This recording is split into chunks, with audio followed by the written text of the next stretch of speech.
Hello बच्चों, आज मैं आपको एक और नई कहानी सुनाऊंगी जिसका नाम है फूटा घड़ा। किसी गांव में रामू नाम का एक गरीब किसान अकेला रहता था। रामू के पास एक छोटा सा खेत था जिस पर खेती करके उसका गुजारा चलता था। एक दिन रामू बाजार में खेत के लिए बीज खरीद रहा होता है।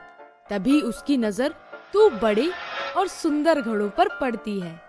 वाह, ये तो बहुत बड़े और गहरे घड़े हैं। नदी से पानी भरकर लाने के लिए ये बिल्कुल सही रहेंगे। वैसे भी घर में रखे उस छोटे घड़े में बहुत कम पानी आता है। रामू बीज छोड़कर उन दोनों घड़ों को खरीद लेता है और घर की तरफ बढ़ने लगता है। ये मुझे बहुत अच्छी चीज मिल गई।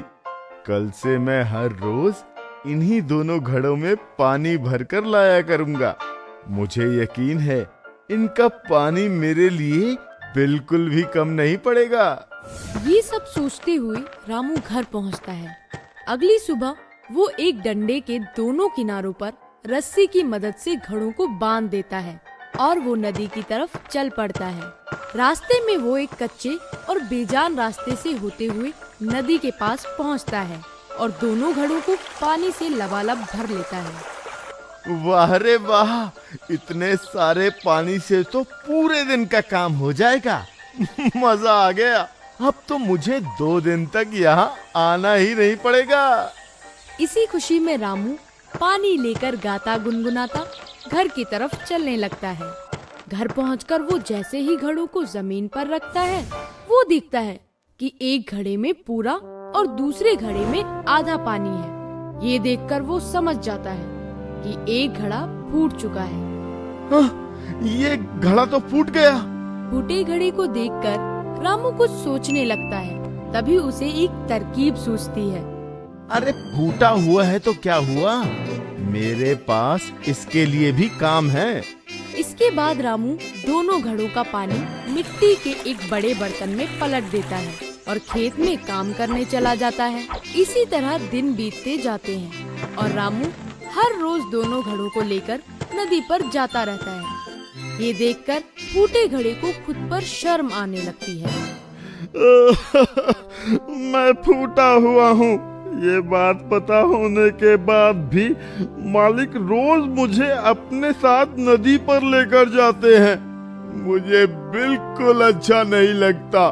मैं इनकी मेहनत को बेकार नहीं कर सकता। फूटा घड़ा ये सब सोच ही रहा होता है कि तभी साबुत घड़ा फूटे घड़े से बोलता है। हे, तुम रोज आधा पानी रास्ते में ही गिराते हो और एक मैं हूँ जो रोज पूरा पानी नदी से घर तक लेकर आता हूँ। तुम्हारे जैसा बेकार आज तक मैंने नहीं देखा। साबुत घड़े की बात सुनकर फूटे घड़े को बहुत बुरा लगता है। अगली सुबह जब रामू घड़ों को उठाने आता है तो फूटा घड़ा रोते हुए उससे कहता है, मालिक, मैं फूटा घड़ा हूँ, हमेशा आधा पानी गिरा देता हूँ, फिर भी आप रोज मुझे साथ लेकर जाते हैं। कृपया आज मुझे घर पर ही रहने दीजिए। मैं आपकी मेहनत को और खराब नहीं करना चाहता। घड़े की बात सुनकर रामू उसे अपने हाथों में उठाता है और बोलता है, तुम सिर्फ अपनी बुराई देख रहे हो, पर मैं शुरू से ही उस बुराई के साथ छुपी अच्छाई को भी देख रहा हूँ। इसलिए मुझे कभी भी तुम में कोई कमी दिखाई नहीं दी। मुझ में कोई अच्छाई नहीं है। आपको मेरी जगह कोई दूसरा घड़ा खरीद लेना चाहिए। तो ठीक है, आज तुम मेरे साथ चलो और नदी से वापस आते समय वहाँ खिले फूलों को देखना। मुझे भरोसा है उसके बाद तुम अपने आप से प्यार करने लगोगे। रामू की बात मानकर फूटा घड़ा उसके साथ जाता है और नदी से वापस आते हुए सब कुछ भूलकर सिर्फ रास्ते के किनारे खिले फूलों को देखता रहता है। सुंदर फूलों को देखकर वो बहुत खुश होता है, लेकिन घर पहुंचते ही अपने अंदर आधा पानी देखकर वो फिर मायूस हो जाता है। मैंने आपसे कहा था कि मैं किसी काम का नहीं हूँ। अभी रास्ते में जिन फूलों को देखकर तुम अपनी कमी को भूल गए थे, वो फूल किसी और ने नहीं बल्कि तुमने ही उगाए हैं। हर रोज जब हम नदी से वापस घर आते हैं तो तुम्हारा आधा पानी उस धरती पर गिरता है, जिससे उन फूलों को उगने में मदद मिलती है। तो फिर तुम कैसे कह सकते हो कि तुम किसी काम के ही नहीं हो? तो उन्हें मैंने उगाया है। जब पहले दिन मैंने तुम्हारे अंदर आधा पानी देखा, तभी मुझे पता चल गया था कि तुम फूटे हुए हो। इसलिए मैंने उसी शाम वहां फूलों के कुछ बीज बो दिए थे और फिर रोज तुम अपने पानी से उनकी सिंचाई करते रहे। देखो, आज वो बीज कितने सुंदर फूल बन गए हैं।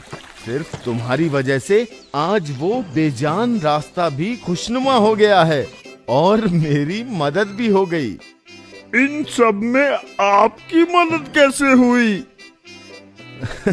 वो ऐसा है कि अब मैं खेती के साथ साथ उन फूलों को भी बाजार में बेचने लगा हूँ, जिससे मेरे पास थोड़ा अधिक धन आ जाता है।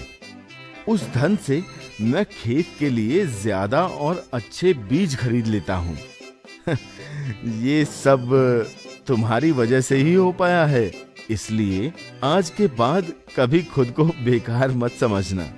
रामू की बात सुनकर फूटे घड़े को अपनी अहमियत का एहसास हो जाता है। इसके बाद वो खुद से प्यार करने लगता है और फिर कभी खुद को बेकार नहीं समझता। तो बच्चों, इस कहानी से हमें